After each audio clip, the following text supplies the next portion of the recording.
போராட்டம் என்ற சொல் கேட்டவுடன் சிலருக்கு கோபம், குழப்பம், சத்தம் என்று தோன்றலாம். ஆனால் உண்மையில் போராட்டம் என்பது உரிமைக்கான குரல், அநியாயத்திற்கு எதிரான ஒரு விழிப்புணர்வு, ஒரு சமூகத்தின் மனசாட்சி.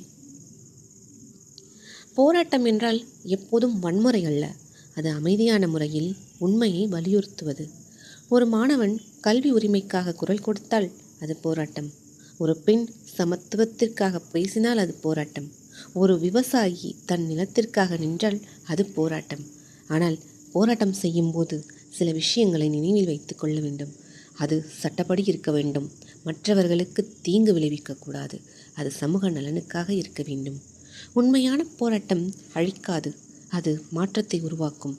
அது சண்டையை ஏற்படுத்தாது, அது சிந்தனையை ஏற்படுத்தும்.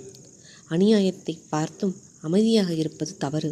ஆனால் நியாயத்தை சொல்லும்போது அறிவும் அமைதியும் அவசியம். போராட்டம் என்பது சத்தமல்ல, அது சமூகத்தின் இதய துடிப்பு.